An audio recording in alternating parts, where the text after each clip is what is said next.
प्रिय मित्रों, जय श्री कृष्णा। जैसा कि आप सभी जानते हैं, एकलव्य की गुरु भक्ति के बारे में आज मैं आपको एकलव्य की गुरु भक्ति के बारे में बताना चाहूंगा। आचार्य द्रोण राजकुमारों को धनुर्विद्या की विधिवत शिक्षा प्रदान करने लगे। उन राजकुमारों में अर्जुन के अत्यंत प्रतिभावान तथा गुरुभक्त होने के कारण वे द्रोणाचार्य के प्रिय शिष्य थे।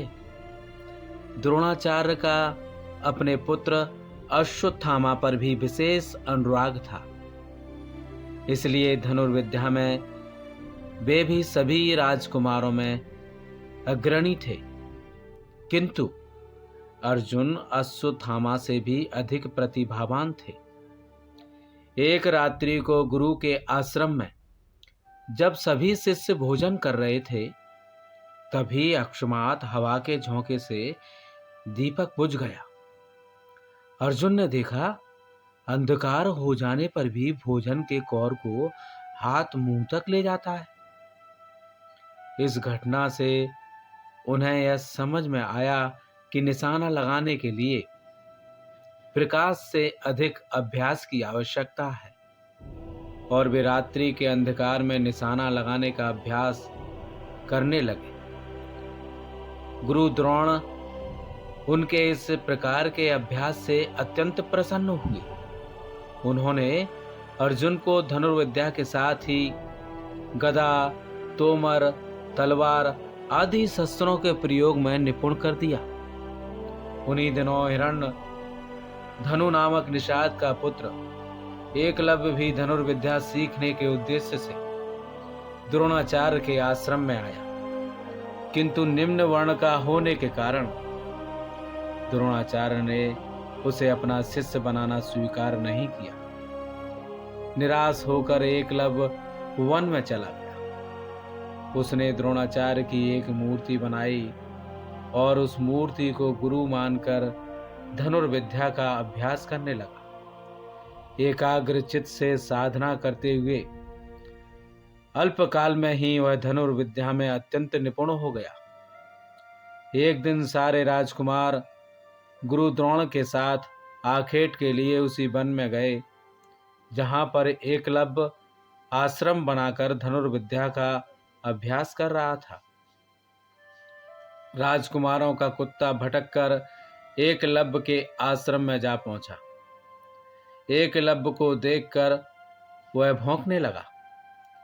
इससे क्रोधित होकर एकलव्य ने उस कुत्ते पर बाण चलाकर उसके मुंह को बाणों से भर दिया।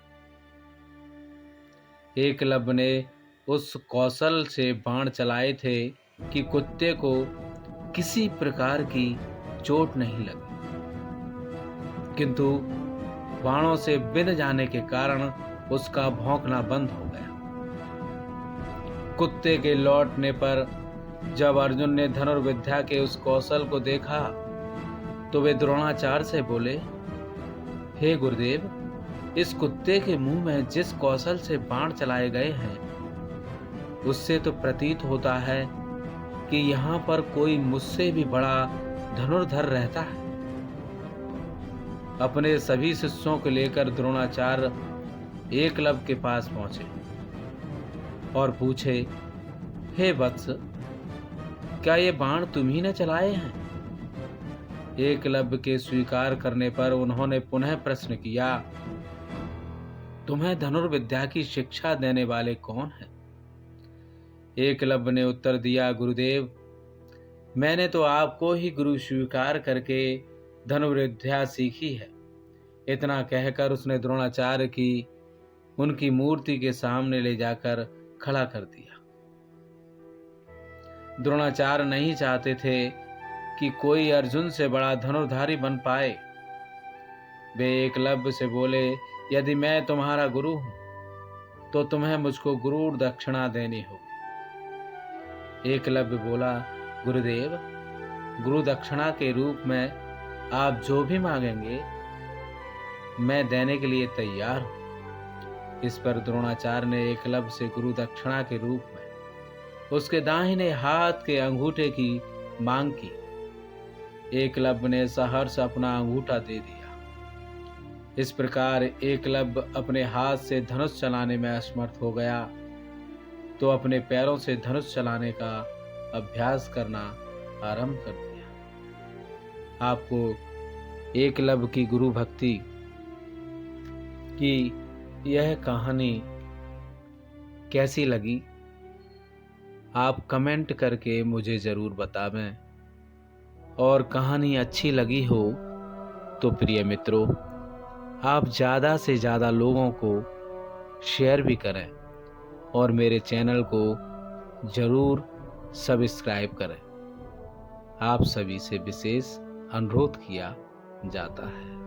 आपका तहे दिल से मुझे सुनने के लिए बहुत बहुत धन्यवाद, बहुत बहुत शुक्रिया।